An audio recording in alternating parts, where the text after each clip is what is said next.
All right, since this is our kitchen table, we're gonna take safety measures into account.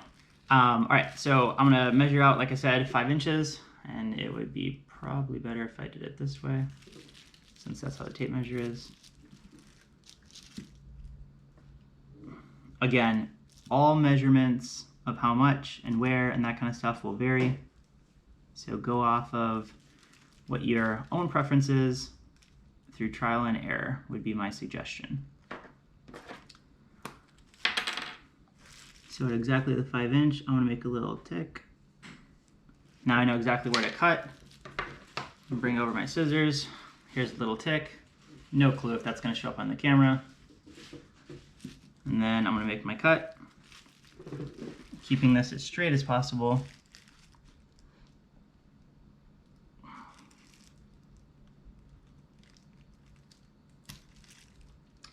And once I got my 5, I can take the tape measure away, and I can measure this to be identical, even if it's a little short or a little long.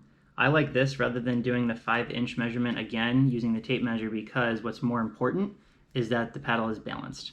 If it's just a little bit more than 5 inches, it's a little bit less than 5 inches, the balance it matters a lot more. So I'm going to measure it according to where the other one was, do the exact same thing, make a mark, and then make my cut for the second 5-inch strip for my own personal preference.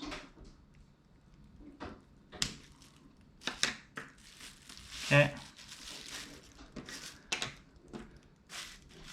Move this out of the way.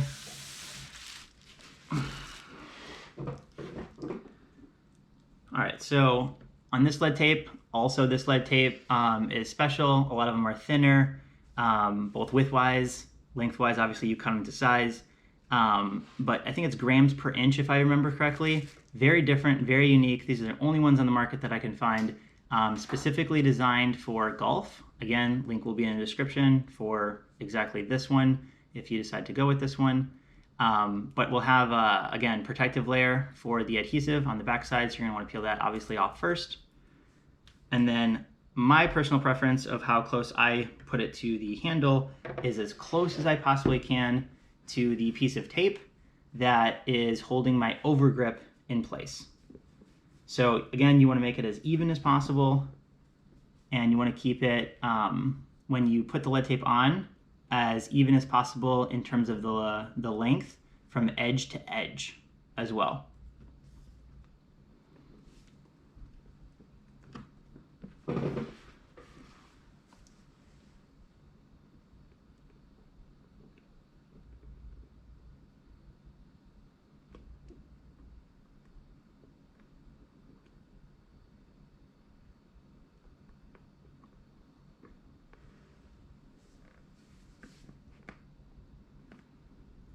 And once you get it on there, you really want to push this on and keep it nice and smooth. Once I got that one on, I'm going to switch it around and do the exact same side, exact same thing on the other side.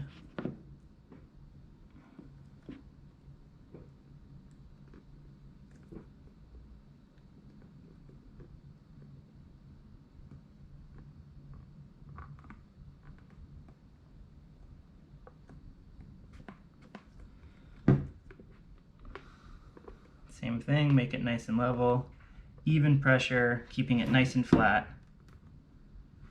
And once you got that done, you're going to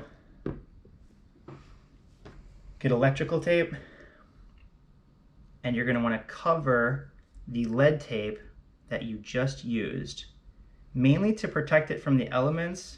You do not have to cover it. I prefer to cover it.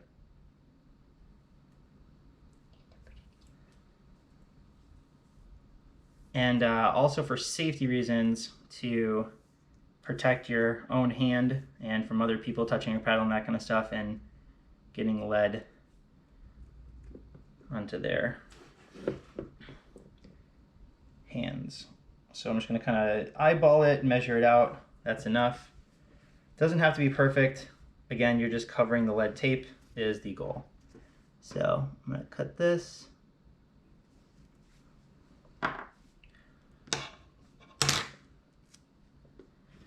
And again, the goal is just to simply cover the lead tape.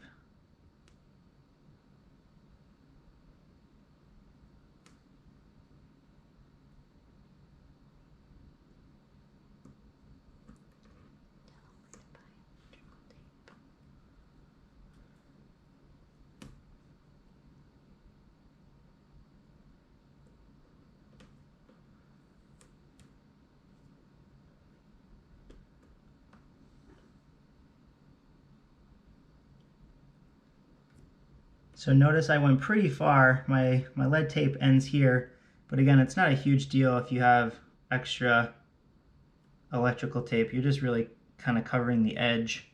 Normally people use edge guard tape, but electrical tape is so much cheaper, in my opinion. And I shouldn't say it's cheaper in my opinion. It's 100% cheaper, that's fact. And it does the job, in my opinion, just as good as edge guard tape does. So just keep that nice and easy. Make sure you push out any and all bubbles. And you will notice that it looks like, in comparison, I don't even have lead tape on it, which is kind of interesting as well. So that now is covered and protected. I'm going to cover and protect this one.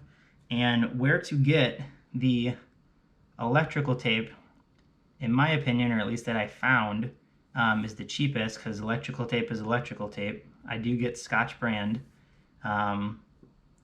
is Lowe's, and it's $2 a roll, in comparison to Amazon at the time of making this video being like $7.99 or something crazy.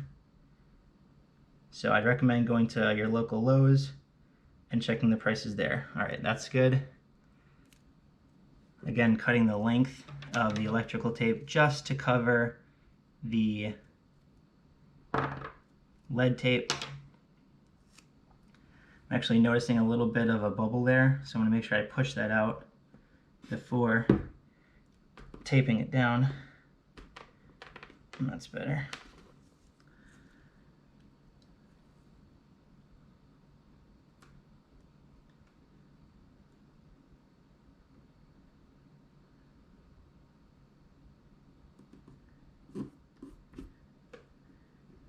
Notice I'm pushing down on both sides of the lead tape to make sure that the width edges of the lead tape is covered completely.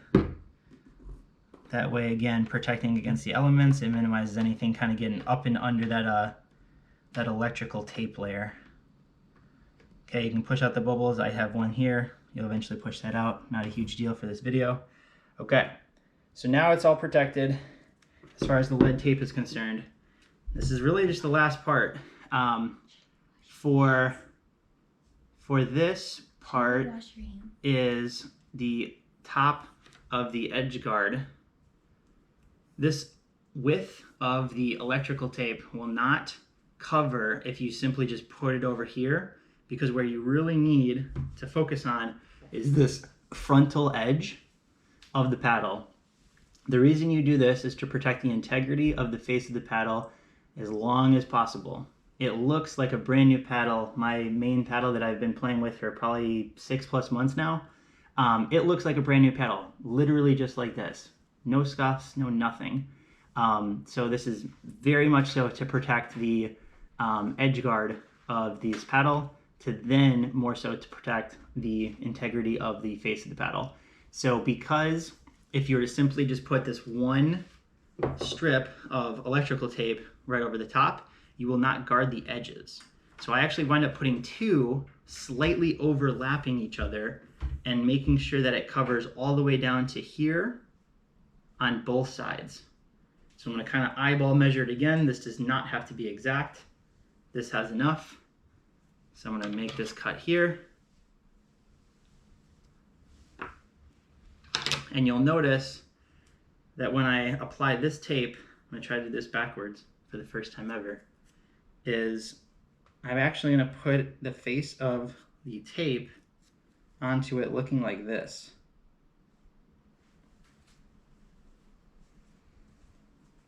making sure I have enough overlap to guard that edge, because that is what's going to touch the court surface much more so than any other part of this paddle. Again, notice my electrical tape ends here, this one ends here, not a big deal. You just need to really make sure that you're protecting the corners with this edge. So notice now I'm going to have to kind of push down on all this electrical tape to cover and protect that edge, which again is the whole goal for using electrical tape by itself on the top part of your paddle. Some paddles, the core is thin enough where you can just use one of these and cover both, but mine is too thick. So that's why I use 2 strips, and like I said, a little bit overlapping each other to protect those edges. And this is the last step of getting a paddle wrapped how I do.